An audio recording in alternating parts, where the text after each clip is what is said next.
tout le monde, on se retrouve aujourd'hui pour ma deuxième vidéo. Je vous remercie pour les retours et les suggestions que vous m'avez apportées pour la première. Je vais essayer de suivre vos conseils pour rendre ça un peu plus vivant. Je dirais que c'est le bon mot. Mais en tout cas, ça m'a fait vraiment plaisir de voir que ça vous avait plu et j'espère que les prochaines vous plairont également. Récemment, je vous ai sollicité sur Facebook pour avoir votre avis concernant la prochaine. Je vous avais proposé deux thèmes. D'une part, comment utiliser Facebook pour faire propager sa musique et d'autre part, les moyens de distribuer celle-ci. Alors, vous avez à majorité demandé à ce qu'on traite le sujet sur Facebook. Le fait est que c'est un sujet qui est ultra complexe, il y a énormément d'outils différents et je pense qu'au final j'en ferai deux vidéos différentes. Du coup j'ai pris la liberté de plutôt exploiter l'autre thème qu'on avait vu qui est de savoir distribuer sa musique par les différents canaux qui existent. Alors, vous avez peut-être fait votre album, votre single, votre EP ou je ne sais quoi et vous savez pas où ni comment le distribuer. Je vais essayer de traiter de tous les moyens de distribuer la musique des façons les plus simples pour vous aux plus complexes. En premier lieu, on va donc parler des moyens de distribuer sa musique gratuitement. Non seulement pour vous, mais aussi pour vos auditeurs. La première plateforme de streaming gratuite, je dirais que c'est YouTube. C'est devenu un outil indispensable pour tous les rappeurs, qu'ils soient débutants ou confirmés, même en major. On utilise énormément YouTube pour faire sa promotion. Ce qui est bien avec YouTube, c'est que c'est une plateforme universelle, elle est gratuite pour tout le monde. Quand vous téléchargez une vidéo sur YouTube, on vous demande d'y mettre des mots pour être plus facilement traçable. Le mieux, donc par exemple, chez nous les plus courants, ce sera sûrement hip-hop, rap, indépendant, français. Ce qui est super important aussi sur YouTube, c'est le visuel. Il y a une chose que je peux pas vous cacher, c'est que les vidéos qui auront un vrai clip seront beaucoup plus visionnées qu'une vidéo avec simplement l'image ou la cover de votre projet. Bien entendu, au début, c'est pas forcément évident de faire de jolis clips parce que ça coûte parfois un petit peu cher. Mais si vous pouvez avoir une bonne caméra et simplement faire par exemple une vidéo freestyle, pas besoin de développer et de faire un clip super travaillé au début. Mais si vous avez une image, votre vidéo aura beaucoup plus d'impact auprès du public.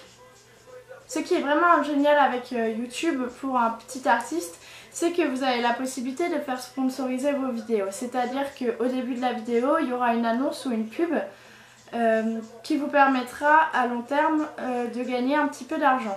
La légende dit que les 1000 vues valent à peu près 1 euro. C'est beaucoup plus complexe que ça, il y a énormément de facteurs qui rentrent en compte. Notamment si la personne qui regarde la vidéo regarde la publicité en entier, clique dessus, quel type d'annonce c'est devant parce qu'il y a des marques qui payent plus ou moins cher.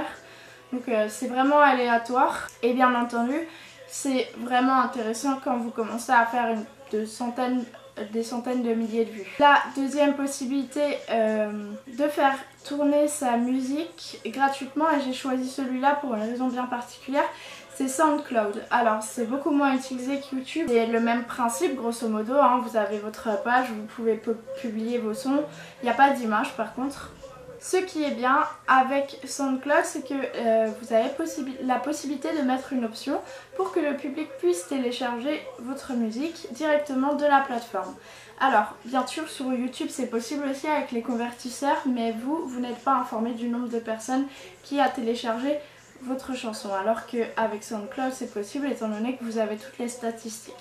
C'est bien moins référencé que YouTube, c'est bien moins utilisé que YouTube, mais c'est plus intéressant pour ceux qui veulent télécharger le son et l'avoir en bonne qualité et pour vous qui derrière allez pouvoir savoir combien de fois il a été téléchargé. Le deuxième point, c'est si vous voulez vraiment vendre votre musique à votre public, distribuer sa musique sur les plateformes de vente. Alors, la première plateforme que j'ai envie de vous conseiller, elle s'appelle Bandcamp. Bandcamp en fait c'est un site gratuit, c'est une plateforme où vous pouvez mettre tout vos articles, que ce soit des CD, des t-shirts, de la musique en digital, vous pouvez aussi vendre des prods, etc. C'est pour moi la manière de vendre sa musique la plus intéressante pour l'artiste parce que la commission est vraiment trop basse. Elle est d'un ordre de 10% et uniquement sur les articles physiques. donc les CD et les t-shirts. C'est vraiment rien du tout, vous le verrez par la suite. Et donc là, les points positifs, c'est que c'est une application très rentable puisqu'il n'y a pas besoin d'avoir d'abonnement et vous n'avez que 10% de commission. Et d'autre part, elle a un point qui est extrêmement positif aussi, c'est que vous avez une interface de commande qui est vraiment super bien faite. Vous pouvez les trier de différentes manières, par article, par lieu, par date de commande, etc. Par exemple, vous avez bien reçu la commande, vous êtes en train de la préparer, vous pouvez mettre commande en préparation et le client reçoit donc un mail pour savoir que sa commande est en cours de traitement. Le point négatif, c'est pour ceux qui ne sont pas anglophones car le site est intégralement en anglais. Il est pas forcément très difficile à comprendre, mais il y a des petites notions si vous parlez pas anglais qui sont peut-être pas perceptibles et c'est dommage parce qu'il y a énormément d'outils sur ce site là. Les statistiques les plus importantes, donc par exemple le lieu, l'âge des personnes qui commandent, le type de trafic, est-ce qu'ils ont trouvé le site par Facebook directement en cherchant, etc.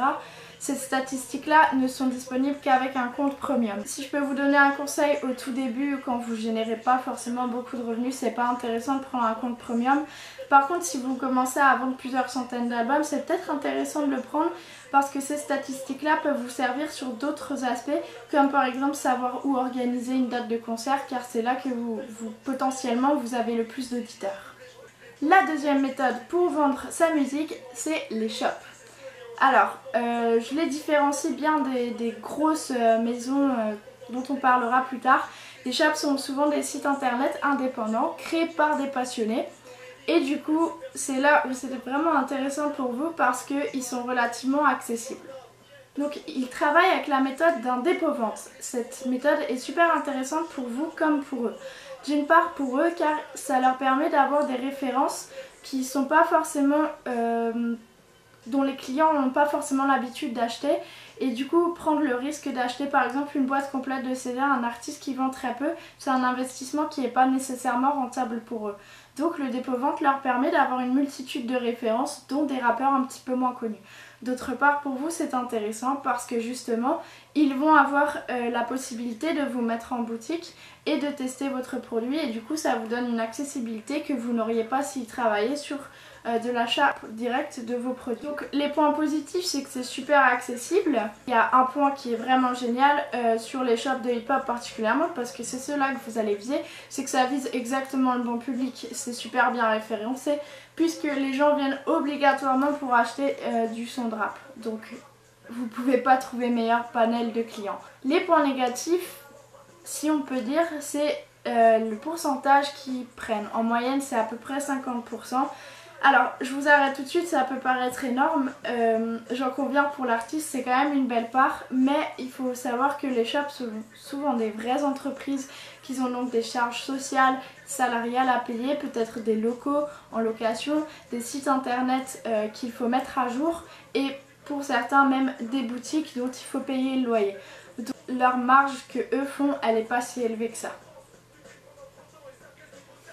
Et c'est un point positif mais ça peut être négatif à partir du moment où vous avez acquis quand même une grande notoriété. C'est que du coup l'audience est purement et simplement limitée à l'audience du site. Vous n'avez pas forcément le loisir de faire connaître votre musique à des gens qui n'écoutent pas nécessairement du rap indépendant par exemple. Pour quelqu'un qui débute ça reste quand même une très très belle audience. Il y a un site en particulier dont j'aimerais parler. C'est un site qui a malheureusement fermé ses portes il y a quelques mois mais qui est en train de préparer sa réouverture. J'ai un gros coup de cœur pour eux parce que depuis peu je suis éditrice sur ce site là. Donc je prépare avec eux la réouverture pour vous proposer du contenu intéressant. C'est Shop ton Hip Hop. Pour ceux qui ont suivi du coup il y a quelques temps je vous avais évoqué le fait de créer une carte interactive du hip hop où chaque acteur peut trouver les autres acteurs de hip hop près de chez eux par une carte interactive, des petits profils et des méthodes de recherche qui seront assez simplifiées. Et bien sachez que cette carte là se retrouvera donc sur le site Shop ton Hip Hop à son ouverture. Et on arrive au Saint Graal pour un rappeur indépendant, c'est la distribution. Une distrib c'est quoi? C'est une vraie entreprise avec des vrais employés qui vont se charger de faire distribuer votre musique, non seulement de manière digitale mais aussi physique. Il y a deux circuits différents. En premier lieu, il y a donc ce que moi j'appellerais la distrib autonome, c'est-à-dire que vous vous inscrivez sur un site internet et vous avez la possibilité d'upload vos albums pour soit un pourcentage sur les ventes, soit un abonnement annuel, soit une contribution à l'inscription, ça dépend des sites. Et donc ce site là va vous permettre de mettre vos albums sur toutes les plateformes de streaming telles que iTunes, Deezer, Spotify, Napster, etc. Donc, non seulement vous pouvez générer des revenus avec le streaming, mais vous avez aussi la possibilité de vendre vos albums en digital sur ces mêmes plateformes. Alors c'est super accessible, n'importe qui peut s'inscrire dessus. Il n'y a pas de présélection ou quoi, du moment que vous payez les frais d'inscription, vous pouvez vous y inscrire. C'est un très grand ciblage étant donné que au moins tout le monde a une de ces applications et en plus en ce qui concerne les nouveautés, il ne cible pas nécessairement que les gros artistes. Si vous avez sorti votre projet tel ou tel jour, vous avez la possibilité de vous retrouver sur les premières pages. Ça dépendra aussi du coup de l'audience, s'il y en a beaucoup de projets qui sortent en même temps, forcément si vous êtes un petit peu moins écouté, il sera plus difficile à trouver. Mais c'est toujours un ciblage beaucoup plus grand que simplement avec YouTube par exemple ou Bandcamp ou même les shops. Le gros désavantage de ces sites là, et ça je le dis par rapport à la deuxième possibilité dont je vais vous parler après, c'est que vous êtes en totale autonomie. Ça veut dire que personne ne travaille avec vous pour faire promouvoir vos CD. Vous êtes simplement mis sur les plateformes, le reste c'est à vous de travailler, que ce soit la promotion, la distribution, les outils marketing, etc.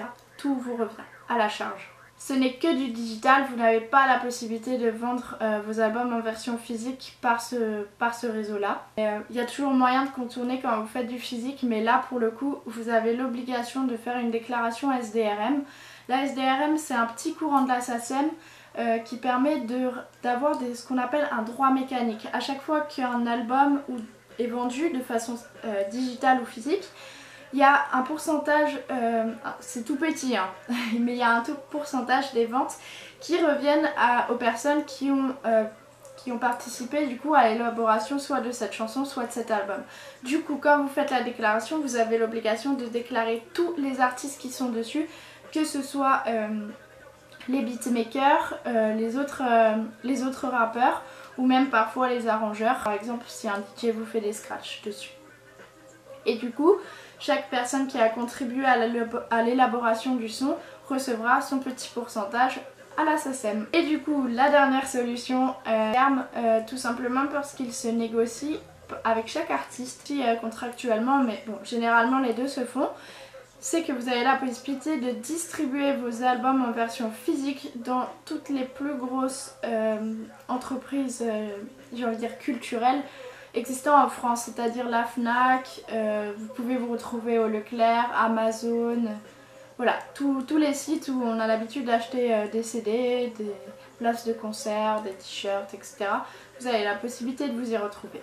Les points positifs, c'est qu'il y a un énorme ciblage, encore une fois, du fait que non seulement vous êtes sur les plateformes, mais aussi dans les bacs.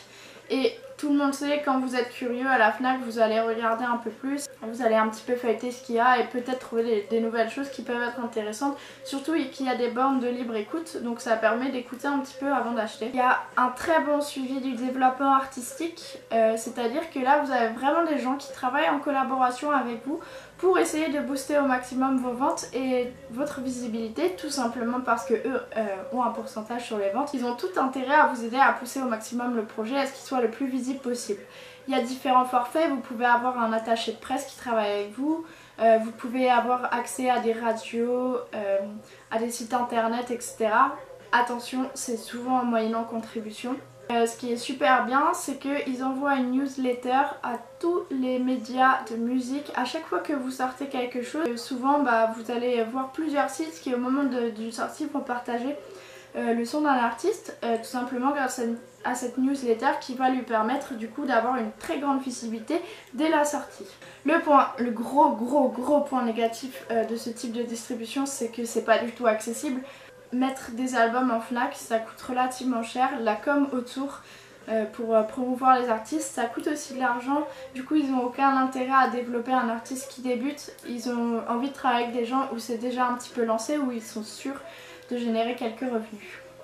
Encore une fois, et d'autant plus, c'est que la déclaration SVRM est absolument obligatoire.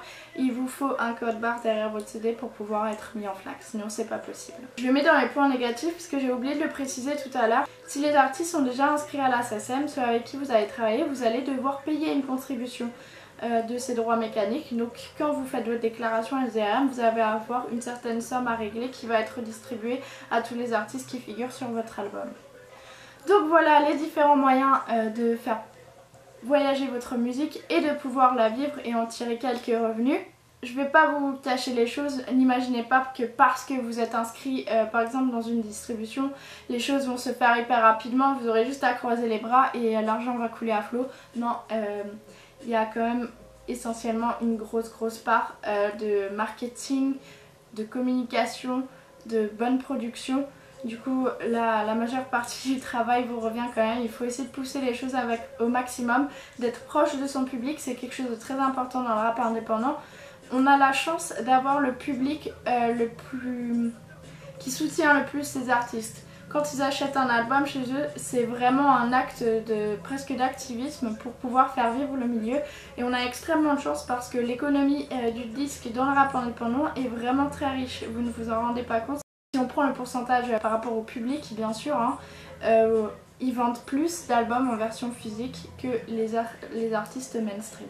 Donc, utiliser ces outils, oui, mais ça reste des outils. Le plus gros du travail vous revient quand même.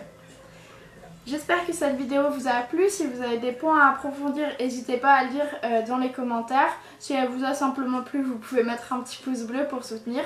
Et s'il y a d'autres thèmes que vous voulez aborder à l'avenir, n'hésitez pas à m'en faire part, que ce soit ici ou sur les réseaux sociaux pour ceux qui m'ont. Je vous remercie beaucoup de votre attention et j'espère que ça vous aura aidé. Bon après-midi!